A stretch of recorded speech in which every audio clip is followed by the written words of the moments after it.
Freezer storage is for quality only. Frozen foods remain safe indefinitely. Just as we can freeze memories with photos and seemingly pause time, we can do the same with food and the freezer. This video is all about freezer hacks, tips, and tricks. I'll give you a tour of my bottom drawer freezer and share the basic tools that I use for freezing, storing, and organizing all the life-sustaining food that is in there so that we can get the most out of our freezer and pretty much freeze all the things. First, let's talk storage containers. Of course, I like to shop my own kitchen first. Glass pasta jars, they're amazing, particularly these Classico jars because they're very strong and have a square shape to them. I also invested in these glasswares that are oven and freezer safe. I love that they're rectangular and have lids. Opaque metal jars from conferences or field trips are great for light-sensitive items like yeast and flax. I will even use plastic containers of all kinds. The first thing I look for from these is the resin identification number. Generally, 1, 2, 4, and 5 are the safer ones. I also like to reuse bags from foods. Bread, tortillas come in bags that still have life even after the product is long gone. To prevent freezer burn, I package these bags into proper freezer bags. This allows me to reuse those freezer bags freely without washing them unless for some reason they aren't properly stored. Cereal liners can be washed out, opened, and used just as you would use wax or freezer paper to protect your foods. They can also act as liners for your freezer sheets to reduce cleanup. For any of you with a chest or bottom drawer freezer, you know what a pain they can be to keep organized. My solution is to use small gift bags in my drawer freezer, but you can scale up to reusable grocery bags depending on your needs. These bags have a very small footprint and provide structure to food packages. They're lightweight, sturdy, and easily replaceable if they get damaged by any sort of moisture. Just be sure to reinforce the bottom with duct tape. You can even use rice bags. They're very sturdy and don't need reinforcement. I love that these allow me to group my items of a particular category together and easily remove that entire category of items and look at them at my leisure without wasting any electricity by keeping the door wide open. For anybody with mobility issues, this helps so much. I had severe back pain from just holding my son too much when he was a toddler, and this was such a lifesaver. Definitely need tools to label the items. I use some printable label sheets that my sister recovered from her school, but masking tape works really well. Spelling skills are apparently optional. As long as you or your family can read it, then it's good. Binder clips work so well in the kitchen, not just in the office. These allow us to fold the bags so that there's a nice airtight seal, and they're very strong so that it holds it in place very well. I like using hair ties for the freezer because it helps the foods to keep a nice cylindrical shape. They also hold the bags but slide off very easily when I'm ready to use the product, and they don't break down due to the cold temperatures like a regular rubber band would. And I often don't have room to fit an entire cookie sheet in my freezer, so I use washed out meat trays, or when I can't pass up that 99-cent pie, I wash out that tin and use that tin to freeze items. I learned this early on from my then-to-be in-laws. If manufacturers can make it and freeze it, then we can do the same. Grocery stores often have aisles and aisles full of freezer items. Are they freezing it? If they are doing it, then we can surely do it too. Just like, copying off the smart kid at school, take notes from them. If they're freezing it, how are they freezing it? Check for clues that offer insights as to how we too can store these foods.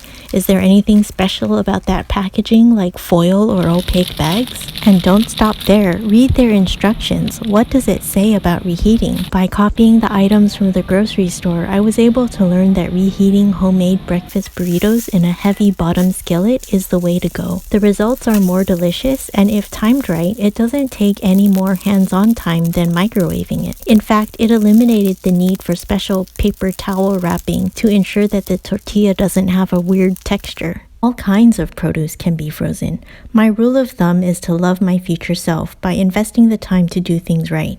Here, this means properly preparing the food so that it saves me time. Can I freeze whole items?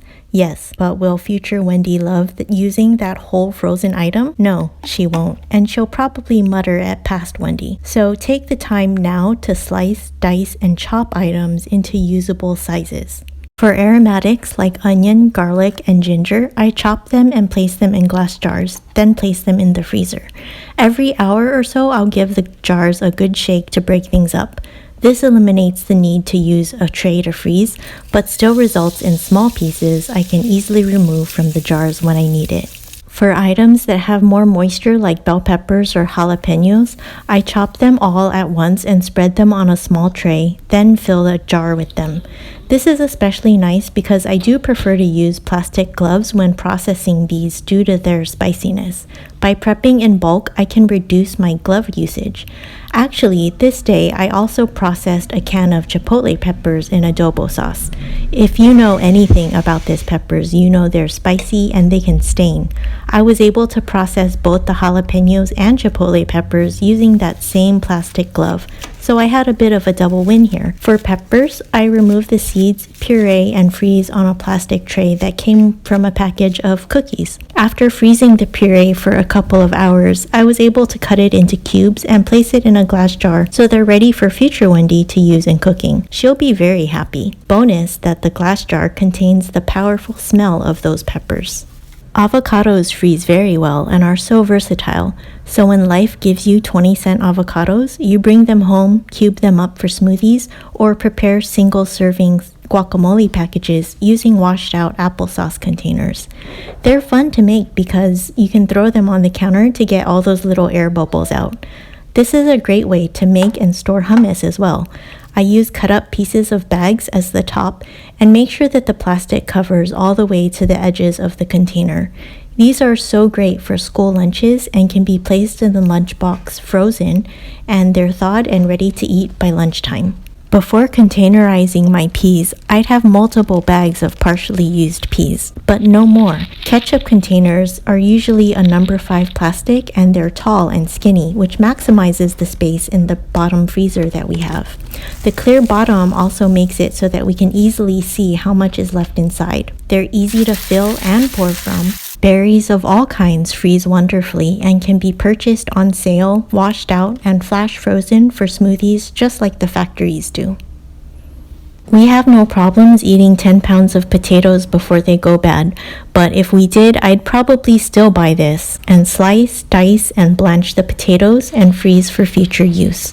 Bananas are great to make nice cream or to mash up to include in baked goods. And veggie scraps of all kinds, even lettuce and cucumber, which don't thaw well, can be stored in a bag and broth can be made out of them to reduce any food waste. Flour can, and I think should, be frozen. It doesn't matter if you're buying any of these products from an expensive store like Whole Foods or a discount store like the 99-cent store. All of these products have the potential of having existing bug eggs or bugs themselves. It's the reality of Mother Nature. What I do with flour products is I open them right when I get home and look for any signs of pests. If something's moving in there or there are webbings that indicate moths, then I'll consider getting my money back and discarding it. Even I'm not so frugal as to still use it. In all my years of homemaking, I've only seen this once when I purchased from a very small shop, which I never went back to again. Know that just because you have a pest infestation doesn't mean that you live or keep a dirty home. These usually enter our homes with the products. So it's important to sterilize the products by using the freezer and storing them in airtight glass or plastic containers. This way, if there's an infestation, at least it's contained to that one item and not spreading throughout your entire cabinet. Rice, oatmeal, and even baking mixes get the same freezer treatment for at least 1 week. Completed food products like muffins or these homemade Chinese buns are great frozen. Once they're made, cooked, and cooled, they can be frozen, then stored in bags just like the stores do. I also freeze bagged breads right in their bags since we use them within a month or two of purchase. They don't require special packaging and we don't notice any taste difference. Raw nuts usually have a short life if kept at room temperature. The freezer extends their life and keeps their oils fresh. Same with coffee. Tofu's life can be extended as well, but its texture does change with the freezing. It becomes more chewy and sponge-like, which I enjoy because it sops up any sauce that it's cooked in. Bacon and sausage chubs are very easy. They can be frozen right in their packaging that they come in. And reduced clearance meats can be purchased and cooked in bulk to make convenience foods that will last for months in the freezer and provide quick meals for any meat eaters in your family. These family packs of meat can save money, but they're actually not that convenient. Most of the time, we don't portion these out raw because we'll cook the whole package and portion that for freezing. To reuse plastic bags from breads and tortillas, I keep those in the freezer too. When I'm ready to use them, I take them out and use them to portion out the foods into the usable sizes. To show you here, I'm using chicken breasts and bags from tortilla and bread. Use the food bags as gloves and place your portions in there, then place in another portion. The key is to have the tops of the bag parallel with the top of the freezer bag so the air can get out easily. I learned the hard way that most freezer bags lose their airtight seal when you do that inverting thing at the top. Using these inner bags allowed me to invert those bags instead of the freezer bag, and the freezer bag remains clean. Bread bags are usually airtight and juices are contained in those inner bags, which allows me to reuse the freezer bags without washing it, assuming I keep it at safe temperatures, or just wash it out. To remove the air, just use a pot filled with water and submerge the freezer bag. Close the bag except for a small slit in the corner, and all the air will be squeezed out. Label and place it on a freezing tray. When it's frozen, you'll have your own individual portions of meat without having to purchase extra plastic. Double wins. For homemade burritos, I also store those in tortilla bags with no extra wrapping around the individual burritos, since if the burritos themselves are wrapped properly, the dryness of the tortillas keeps the burritos separate.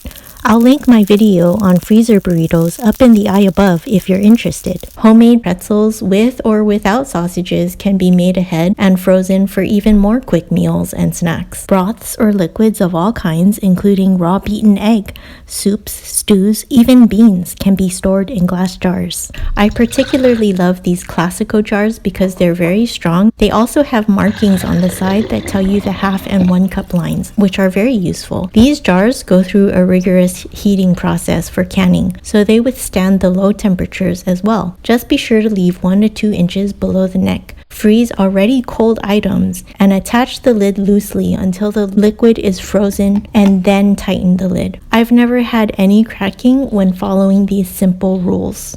Most of us know shredded cheese freezes really well. I buy it when it's on sale and freeze it in its original packaging. But for the most part, block cheese costs less per unit than shredded. If not, then at the very least, it doesn't contain extra starches that keep the shreds separate. I buy block cheeses, slice it pretty thick, then throw it in the freezer. The freezing process causes the cheese to be more easily crumbleable, if that's even a word. This means that we can treat this cheese just as we would shredded cheese. I think it's a huge time-saving tip for people who normally buy block cheese, shred it, and then freeze. This cuts out that additional and painful step of cleaning up after shredding cheese. Butter freezes incredibly well right in its packaging as well. My tip is to cut your butter once you get home into units that you often use for cooking. Then wrap it back up into the wrapper, mark it, and place it back into the box that it came in. For me, this is enough protection for the butter to stay good for months. This way, you're never in that situation where you need a small amount of butter, but you only have a large frozen stick of butter. Remember to love your future self. Cottage cheese freezes well and becomes more like a ricotta when thawed. It's great for cooking or eating straight if you like ricotta. Milk can be frozen right in its container. Just be sure to pour off about a cup to allow room for expansion. Same can be said for juices of all kinds too. Power outages are always a concern when you're running a freezer. Full freezers are more energy efficient than empty freezers, so consider adding water bottles or freezer packs to keep it full. Generally, a full freezer can stay at a safe temperature for 2 to 3 days without power if left unopened. This is my super high-tech tool. To make it, I use a water bottle half filled with water and a few drops of dye. It doesn't need to be water, it just needs to be a liquid that you can easily see. It could be leftover coffee or tea for that matter. Just freeze it on its side, and when it's frozen solid, your tool is ready to be used. Store it upright in your freezer, and if you see any movement of that liquid to the bottom, it means that something bad happened and you'll need to look for options to cook your food immediately, like maybe hold a block party and feed the town. Or if it's questionable, throw it out. I despise food waste, but it's not worth it to risk one's health.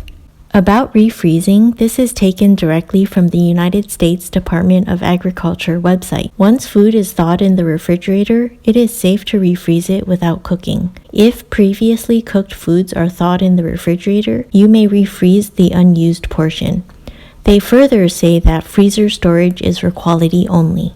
Frozen foods remain safe indefinitely. So the lesson here is to thaw using the refrigerator to be on the safest side. I'll link their site in the description box. They even have a nice chart with some guidelines regarding food quality. We're all busy, and sometimes it's a struggle just to get through everyday life. This freezer has really helped me and my family through all the craziness that life has thrown at us. From breastfeeding my son and working at the same time, to my husband going back to school.